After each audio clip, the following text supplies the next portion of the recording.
Okay, this is Notes 4A, Operations with Scientific Notation. It's broken up into 4A and 4B because today we're only going to do addition and subtraction. In 4B, you'll do multiplication and division.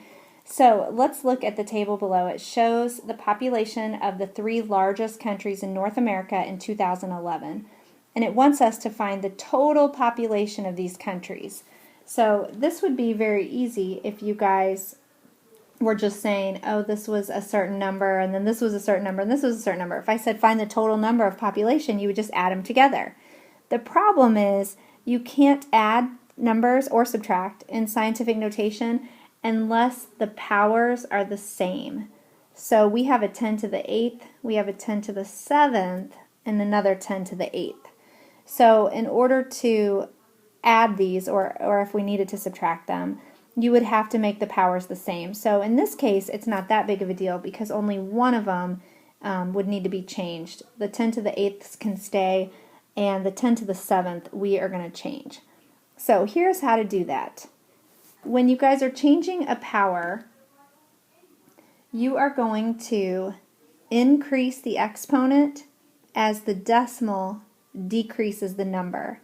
Because what they're saying is if you make the number one decimal to the left smaller, you are basically saying that it is times 10 to the 8th. So we can still move it the same number of places and it would still end up being the same number. So we can make this one a point. It doesn't like me to do dots. 338 times 10 to the 8th. And if we moved all the decimal 8 times to the right, it would be the same number as if I took this original number and moved that decimal to the right 7 places. So it's the same exact number, we're just representing it in 2 different ways. This one is 10 to the 7th, and the bottom one now that I've redone is 10 to the 8th, but they're the exact same number. So all we did was shift the decimal so that we can have the same powers, so that now we can add them. So once we have all of the powers the same, take your front numbers, or I think they're called multipliers, but I just call them the numbers out in front, so the front numbers, and add those together. So we are going to add the 3.1 from here, the 0.338 from here, and the 1.1 from here. And after you add all three of the, oh, it's done for us right here. Perfect. After you add all of those, you get a grand total of 4.538. And since they're all times 10 to the 8th, guess what? It's times 10 to the 8th. So it's pretty easy once they're all in the same powers to add the front numbers, and then you're done. There's also another method that we're going to show you right now that is for those of you who maybe don't like scientific notation as much. Maybe the times 10 to the isn't making a lot of sense for you and you'd rather just convert these into really big numbers.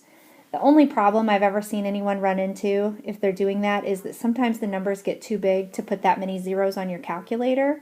So if you're running into that, you're going to have to go back and use scientific notation. So I'm going to show you this method, but I would encourage you to try to use the scientific notation way. So if we were to take, I'm going to clear the screen here. If we were to take each of these numbers and go ahead and expand it into standard notation, that would mean I would take this decimal point and move it 8 places to the right to make it really big. So we'd go around the 1 and then we'd have 7 more zeros. So we'd have 3, 1, and then 7 more zeros. I think that's 7. 1, 2, 3, 4, 5, 6, 7. Yeah, that one looks weird. Okay, so we are looking at 310 million. With the second one, we're taking the decimal and moving it 7 places to the right. So that would end up being 3, 3, 8, and then 5 more zeros. That's a weird one too. Anyway, it should be 33,800,000. And then lastly, you would take your decimal and move it 8 places to the right. So it would be 1, 1, and then 7 more zeros. Okay, which is 110 million. All right, and then all you would do, since we're taking the world population's total, is you would add all three of these numbers together. And again, luckily, it's down here. It's been done for us. And so here it is. The problem, though, is that it says now write that answer in scientific notation. So now we have to take this big number, 453,800,000, and we have to convert it to scientific notation. So just a quick reminder how to do that. Drop a decimal at the end. Move it all the way back until your front number is between 1 and 10.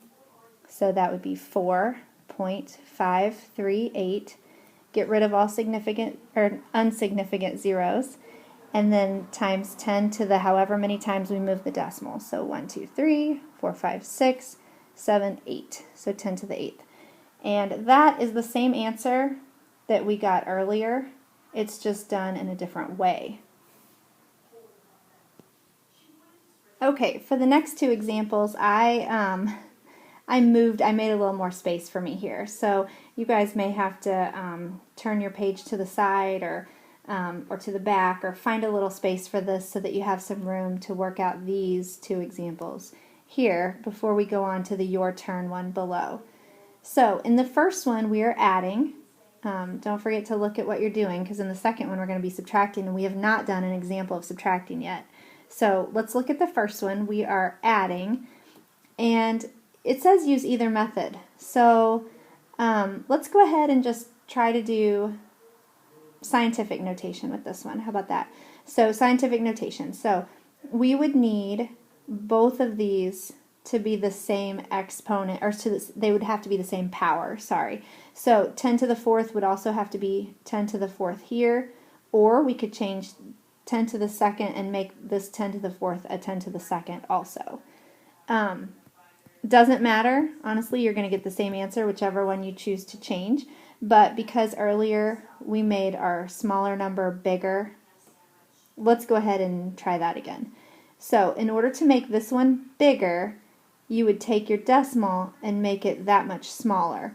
So we need to make our 10 to the second 10 to the fourth, which means we need to move the decimal point 2 more places to the left. So we're going to keep our 3.48 times 10 to the fourth the same. But after we move this decimal, it's going to now be 0.052 times 10 to the fourth. Okay, and again, it's because I needed the 10 to the second to go up to a 10 to the fourth. So in order to make it increase in power, we would need to decrease the decimal. If you're not sure how that would work, just work it out. Just change it to standard notation and see that they would actually both, this answer and this answer would be the same number in standard notation. It would end up just being 520.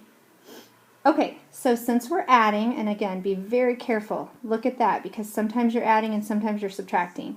So since we are adding, I can take my front number, which is my multiplier, fancy word, and we can just add them. So with my calculator, I'm going to do 3.48 plus 0.052.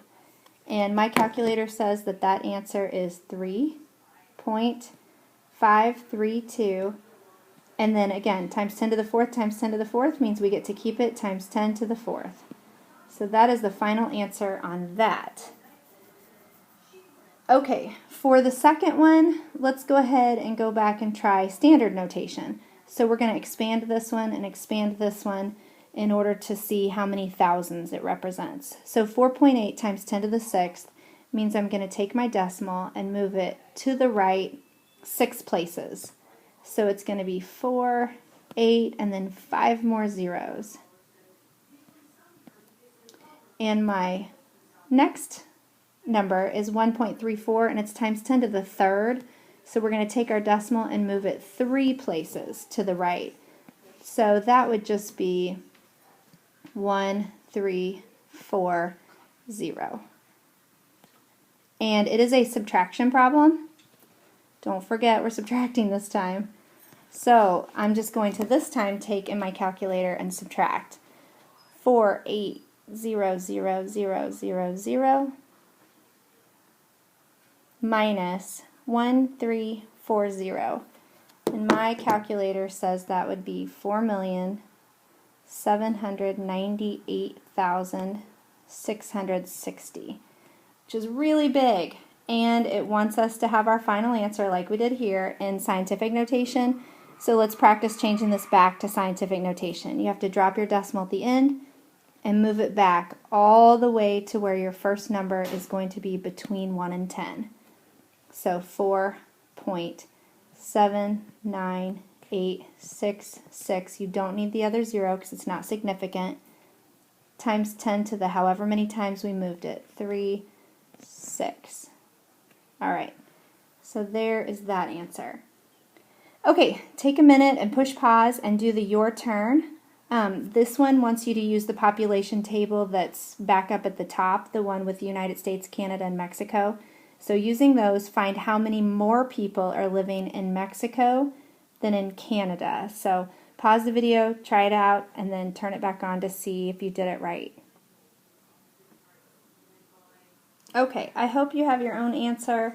Probably you might have done it a different method than what I'm going to show you, but hopefully you have the same correct answer. So in Mexico, if you use the table above, it was 1.1 times 10 to the 8th. Canada was 3.38 times 10 to the 7th. All right, and since we want to know how many more people are living in Mexico than Canada, it's a subtraction problem to find the difference. So I think that I would honestly rather do this one as a scientific notation, and here's why. I don't want to move my decimal point on this one 8 times and move my decimal point on this one 7 times just to get the whole numbers. I'm already almost so close to them both being the same power. So I am going to just take this one and change it to the 8th by taking my decimal and moving it one place to the left. So I'm going to leave Mexico alone and call it 1.1 times 10 to the 8th. And I'm going to subtract, once I've moved my decimal to the left, it is now 0.338. And now that I moved it to the left once, it bumps my exponent up. So now it's times 10 to the 8th as well.